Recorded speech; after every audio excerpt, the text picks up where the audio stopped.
The following Dungeons & Dragons Actual Play podcast is based on real events from the history of American crime. Some of this imagery might be upsetting. Listener discretion is advised. Infinite power, infinite power, infinite power, infinite power, infinite power.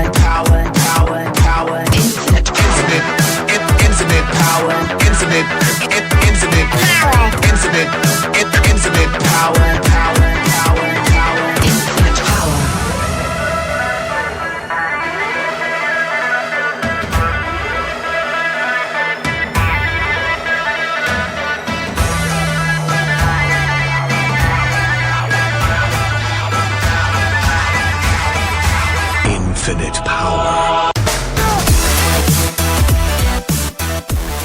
So, Solar and Russ are... It's sort of like a McMansion, I guess, like a mini mansion, because there's only so much space to go around in the city. So by Backfire standards, this is a pretty opulent place. And the body of Alexander Tate is sprawled out. He's got scorch marks on his face and around his neck, and a big scorch mark on his chest. And Russ is standing over him. He's like squeezed into this tiny entryway, this giant minotaur. Other copper dragon. Oh, copper dragon. Okay, yep. All right. We're living with the pun now. Yeah. This game will only go so far. Yep. Yeah. So he's definitely smoking a cigar. Yep. Like chomping on this big cigar, and I gotta try not to make him like Columbo, because I've been watching a lot of Columbo on my time off. Sure. So he's chomping on the cigar, and he looks up at Solar, and he's like, "What do you think?" And I'm looking at this executive Mongol. Yeah. That's murdered in a very horrific but unobservable way. I mean, there are visible scorch marks, so I think it's pretty clear that's what got him. Have we seen any... I start going through the process of, like, thinking about prior incidences in this region lately. Is this a calling card of a certain gang? Does this look accidental, or is this placed with a warning? Did someone say, this is what happens to you? Like, I start going through the lists. I mutter these things to him in pieces as I go through the list of under my breath. Okay, so make a history check. Random roll D20 generator. Good thing I had my bag of dice sitting next to me. Yep. I thought I had... Not that I need it right now, but just so, I have it. Roll a D20. I'm not going to roll any modifiers since my character's not done yet, so that straight die is 14. Okay. It's not necessarily a calling card. He would have seen this happen before. I mean, he's been on the force. He's been on the job for a while. So he has seen people take shots like this. You imagine it's probably a wand, fireball spell from a wand, maybe. Although there's not a lot of scorching elsewhere. In terms of like who else has done this, like he's seen it before, but not necessarily a pattern. It's not something that like people disappear a lot in Backfire. There are murders that are pretty grisly, so nothing would really come to mind as like, that this gang strikes again or something like that. Like that's not going through his mind right now. I start investigating the scene. I'm looking for any. The body is obviously its own thing. I'm looking around the space. I'm looking around the wall, the door, the entryway. I'm checking to see where the attack could have been placed. If anything. Someone came in, attacked, ran away. Someone came in, attacked, ransacked it. I'm checking. I'm doing my beat cop thing. I'm doing my whole routine. Okay, so make an investigation check. Yep. 10. Okay. There are no scorch marks around like the walls or anything like that. So he took the blast or whatever it was directly. He took the brunt of it. You would see that the door wasn't forced open. So he opened it himself, whether he was coming or going. So 10 would be like an average check. He's got his shoes on. You see, as you're like looking through the immediate part of the house, he has a study that's right off to the side. His desk it's, if I could turn my camera, I would show you like how much junk I have piled on either side of me right now. It's disorganized. It may have been rifled through. It's hard to tell. Just because like I said, maybe he's just really messy. So yeah, I would think that's all that you'd see for now. As far as like Russ only rolled a 9 on his investigation check, so Russ is like, I think he got burned. Looks like a burn job solely. All right, Rusty. I checked the rest of the house to see if there was any forced entry from the back, or if anything looks like it was smashed and grabbed. Okay. And then, what are other people doing while I'm doing all this work? So Percy, are you gonna check this out, or are you kind of like lurking in the shadows anywhere, or? Well, let's see. Is it just Solar and Russ there, or are there more cops and officials, or is it just anybody walking in to see what's up? I would say this is part of our beat. Like, yeah, so there's not like a perimeter set up or anything. They are the first people on the scene. Well, let's think about this, because the news has gotten out, because Zafira and Percy both know that this happened. News travels fast in a place like this. So how about we can do it where the news got put out in a way they know about it because it's a certain channel of the news got out. Maybe it's not cool. I know. So yeah, so like to play on old movie tropes, like the news broke before the cops knew. Yeah. Right. So there's already like a crowd forming, and there are probably other cops who are trying to set up like a curtain. That's not the right word. The ropes. Yep. Yeah. Yeah. We're technical detectives / more investigators. Yep. So we're on the scene compared to crowd control. Yeah. So there's probably a couple of like really young cops who are there too, who have been assigned to do crowd control, who are doing like the nothing to see here, move along kind of generic video game dialogue.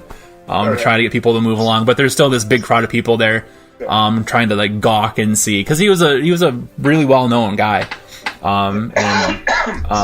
So Percy's like trying to find out if this dude is this actual guy, or if he's not his own doppelganger. Okay. Like what happened to him. What happened to Percy. Oh yeah, I'm right there with you. So he's busy. He's out there just talking. He's like, yeah, but is it his body? Okay. Is it his body? And he's just hoping that, he can at least talk to somebody about this. Okay. So Percy is asking himself these questions, or asking just like anybody who will listen to these questions. And one of the cops doing crowd control sees this and hears this, and is probably a little put off by it, right? So he hustles into the house, and he gets Solar and Russ, and he's like I think you guys need to see this. He's a young guy, brand new, wet behind the ears. The cops brand new. Yep. I'm gonna let. So Rusty would make. Rusty's the mouth shooter offer. He'd make a snap comment. Okay. Make the DM do the work. Yeah, right. So Rusty would like point down at the body, and he's like, "We are looking at this." I'll peek my head out from the other room and go, and I'll make a face of like, what's wrong?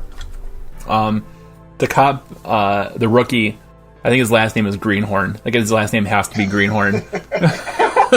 Joey Greenhorn. Jay. Yep. Jay Greenhorn. Yeah. Doing there. Yeah, we're gonna have a whole family of like cops that are last name Greenhorn. And this, that's gotta happen. Maybe one of them made it. One of them did it. Yeah. So Joey points to this guy who is at the curtain. Gordon? The cordon, yeah. Thank you. You would think for as long as I've been teaching about crime, I would know like basic terms like this, but I never claimed to be good at my job. So you look out there and you see this guy who is just kind of talking to himself. He's like asking people questions around there, but he like something about him stands out more so than the rest of the crowd there, who's like gawking and trying to see what's going on. I'd come out of the room. I'd walk past my partner. I'll go, all right, let's go. And I'd look at Greenhorn and go, get another cop over here and stand here. Okay. So for the record, my character's charisma is amazing. So I'm going to be the very I can get people to work with me. That's why I'm still doing this stuff. Okay. Sounds good. And I took the version of Tiefling where I get disguise self. And I can use Stromaturgy to detect thoughts and languages. So I'm very much an investigator, and I can get information from people being likable. Rad. Rusty's my gruesome guy. He's the gruff guy, and I'm the hey, talk to me. Like a good cop, bad cop. Yeah. Like a literal good cop, bad cop. Yeah. For sure. Good cop, bad copper? Big cop. Bad copper. Bad copper. I can never keep it straight. Are metallic dragons bad or good? Brass dragons are good. Okay. I don't know where copper dragons lie. And then look at 5e tools. Yeah. 5e tools up. Not sponsored. I can never keep it straight. Are the metallic dragons good or bad? I feel like they're bad, right? Because, I don't know. What am I doing here? This is like a good spot for Mark to put in a break. Mark break.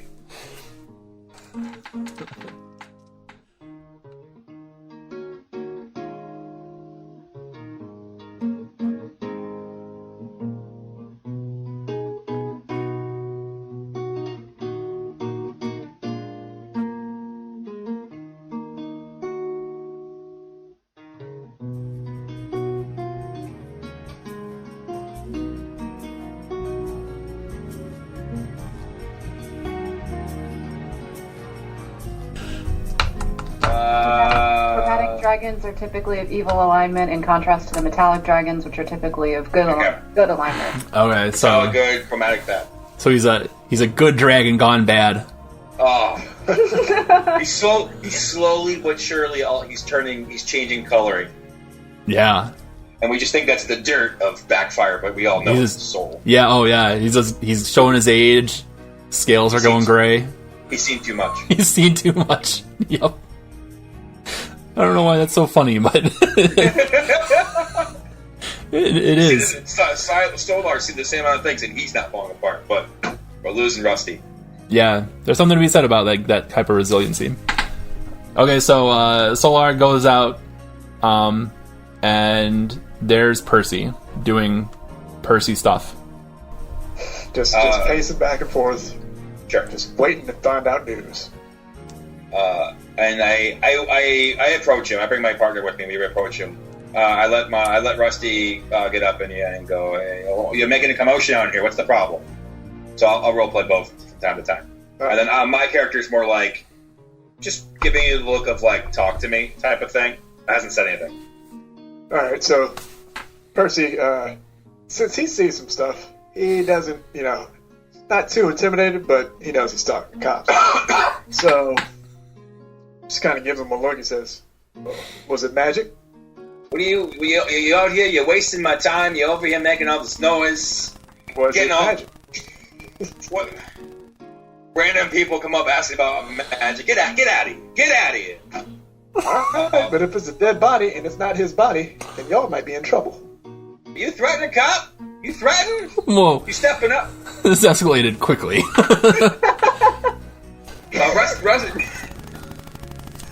My character is more like, what do you mean by an extra body? Are you telling me you've seen more than one body? Well, not here. You have a history of multiple bodies? I wouldn't say it's a history, but more like a happening. Can you be more specific? Not right now. Why are you out here complaining about magic and bodies? I'm holding back, Rusty. Because let's just say somebody's out here creating other people. Rusty hears that. Rusty starts eyeballing the crowd. He does a perception check with the crowd just to see what's going on, and then I'm inciting him to see what he's trying to tell me. Okay, so I'll roll for Rusty. That is a 1. So Rusty's too mad. Rusty, calm no. down. So Rusty, yeah. So like Rusty gets sent away, and then Rusty immediately. I feel like he's the cop who would like fall for like the crying people in the crowd. Sure. So I think that some of like there are women there who claim to have known Tate, who are like just like crying and like trying to push past the cordon to get in and see them, and he's very happy to like in that grizzled cop kind of way like swallow his anger and be like, no ma'am, you trust me, you don't want to see it. Yep, makes sense. Sounds good. So he can handle like all the various like weeping widows Sure. that are out there. So Okay. So then I insight check Percy on his intentions of giving this information. Am I getting any vibes that he has information he's not giving me, or he's trying to allude me to something that I should be paying attention to? okay. Give me a reminder on what insight's base modifier is. Let me check. Is it wisdom or is it intel? I think it's wisdom. Let me.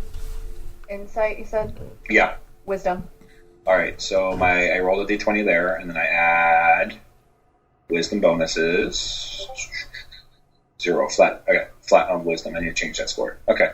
I rolled a 10. So Percy knows some stuff. He's clearly holding back a lot, right? He's talking about bodies and other bodies, but whether or not this is like whether or not he's directly related to this case or not, you're not sure. Okay. Solar, he does the whole like. He starts asking the generic questions. Did you know the victim personally? Do you have any relationship with the person so and so? We're both in the same line of work if you consider entertainment work, but other than that, didn't have a personal relationship with him. Just a concerned bard. I was imagining like that delivery, like I'm just a bard who's looking out for people. I'm just sitting here going, okay, okay. I proceed to give him the D&D backfire equivalent of my card, and go, if you have any more information down the road, let me know. And then I proceed to turn her back around. I let Rusty continue his grizzled cop condolences, and I get the B cops back out there to watch the yard, and I go back to reinvestigate see if there's. I do the perimeter check. Okay, so as you're checking this, another person shows up.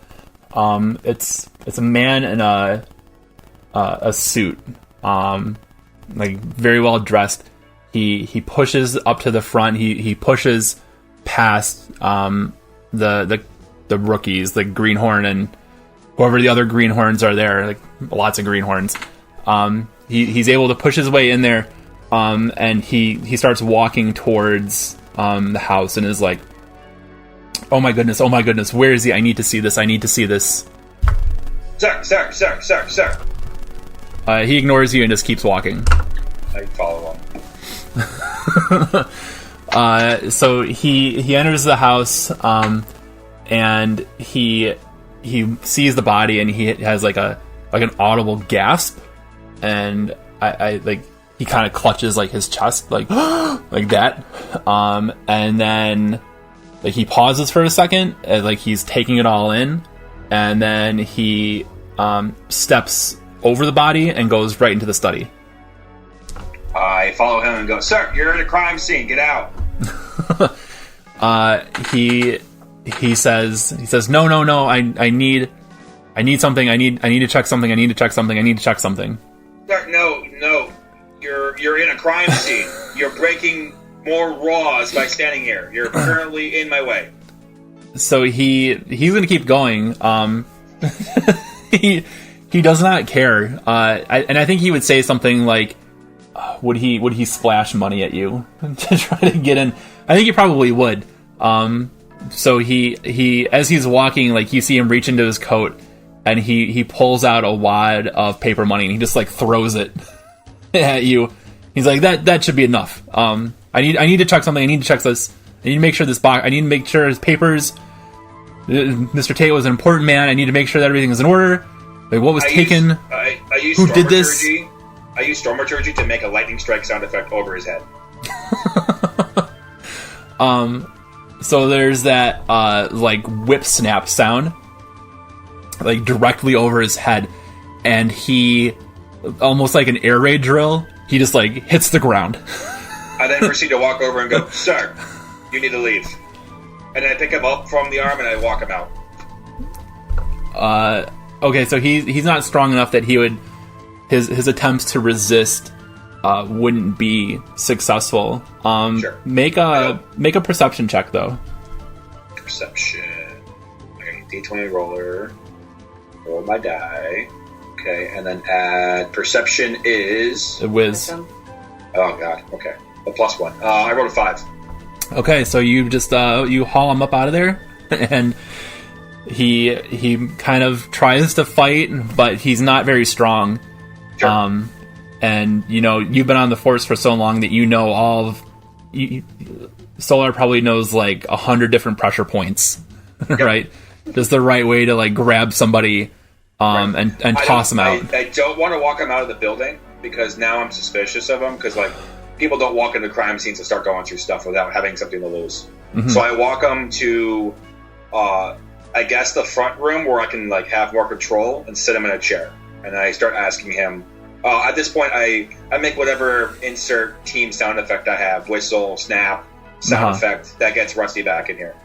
Okay. So yeah, you signal for Rusty, and he comes hustling back in. I want to find a way to get Zafira involved in this somehow. Zafira would probably be kind of lingering around outside, just watching, trying to kind of figure out exactly what's going on. Okay. Trying to wait until it's calm enough that she can slip in and look at the body. Okay. Let me look at your sheet real quick. Is she sneaky at all? Like, is she somebody who would be stealthy? I mean, she's a little above average on it. Yeah. But okay. Probably used to sneaking around graveyards, but graveyards are usually quiet. Yeah. Not a crime scene.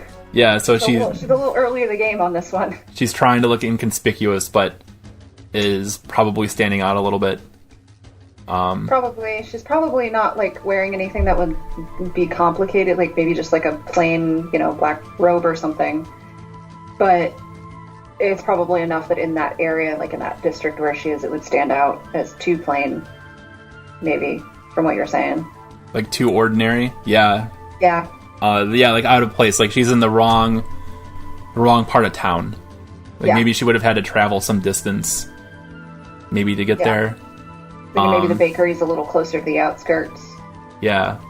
Okay, so Joey Greenhorn would see her. Is she just like kind of staring at the house?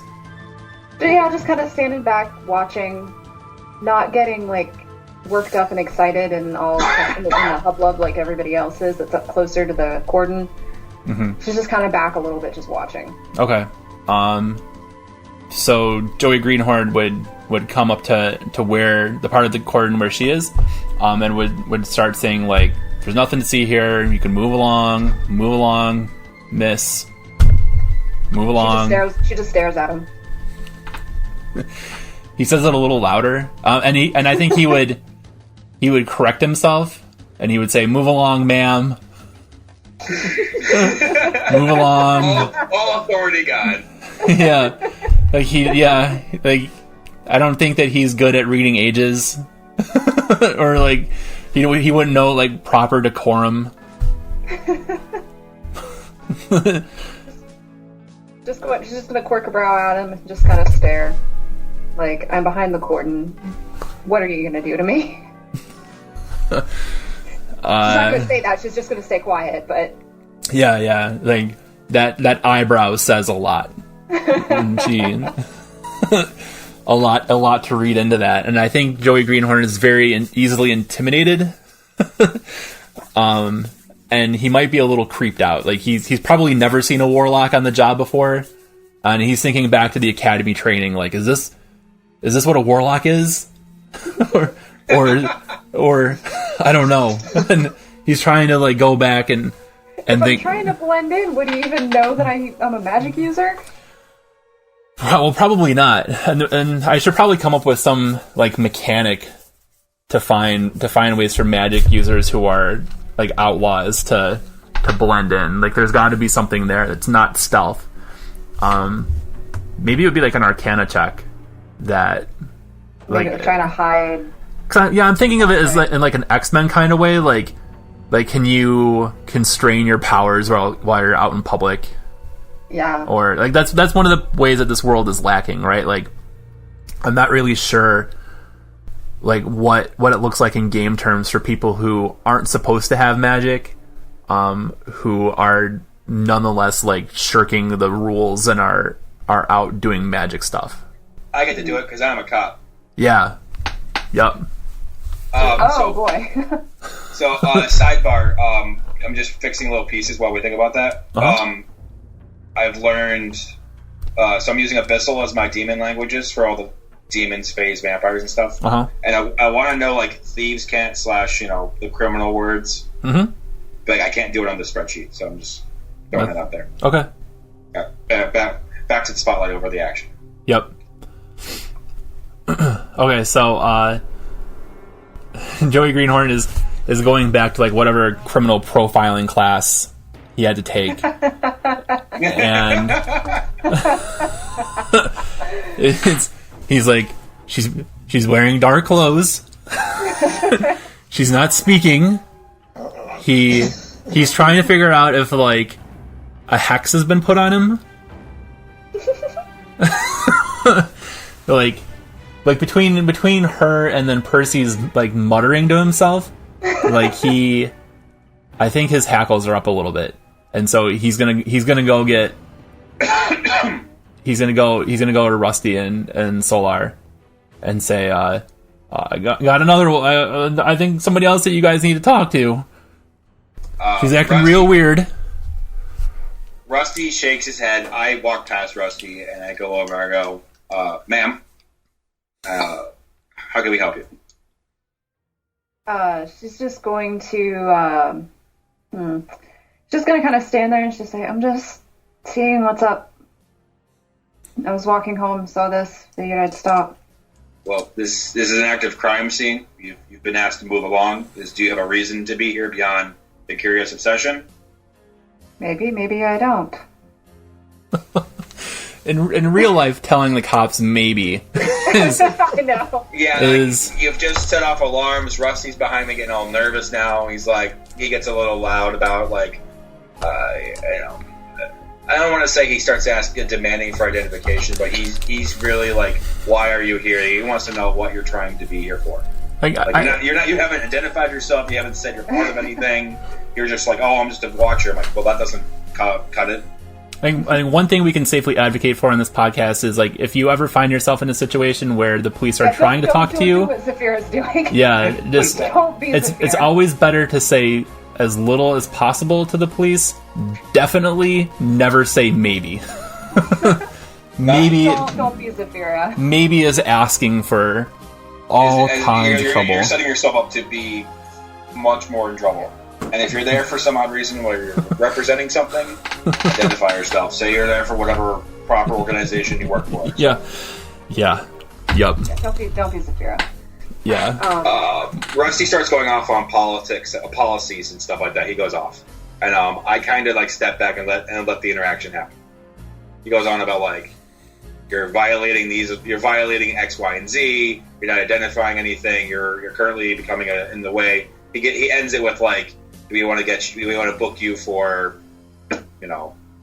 insert disturbing the peace / not listening to instructions type of thing. He goes on a whole little tirade.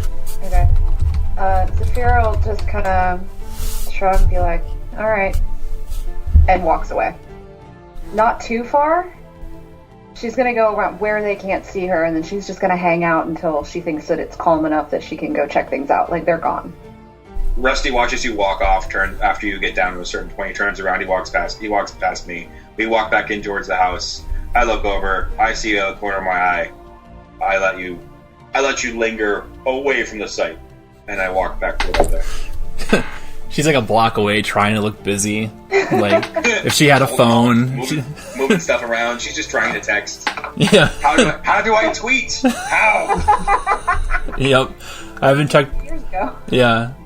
I haven't checked it in 2 minutes. What have I missed?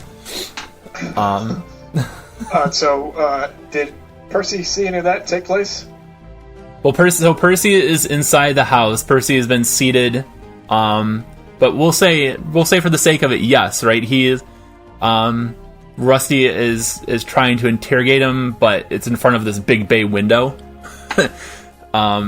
and he's probably doing that as a way to scare the crowd away.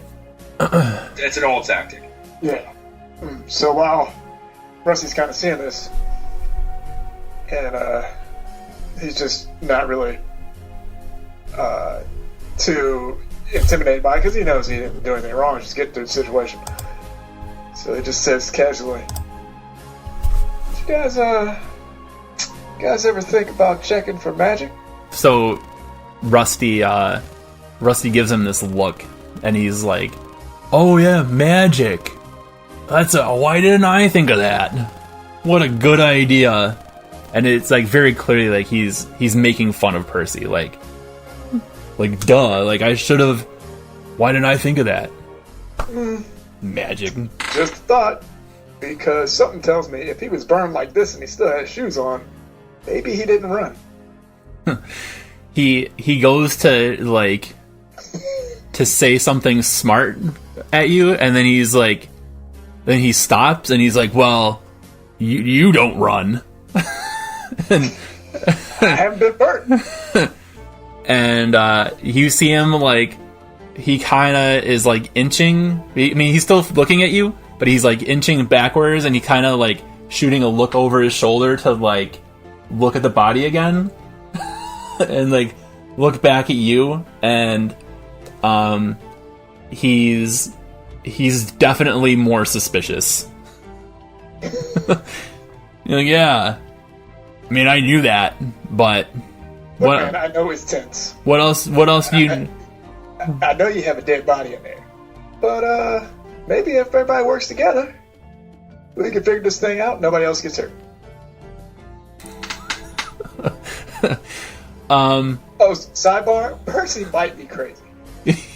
Yeah, Rusty figured that out. Yeah, saying nobody else gets hurt. Yeah. Well, that was a. That's about as bad as saying maybe. Yeah, don't say nobody else gets hurt.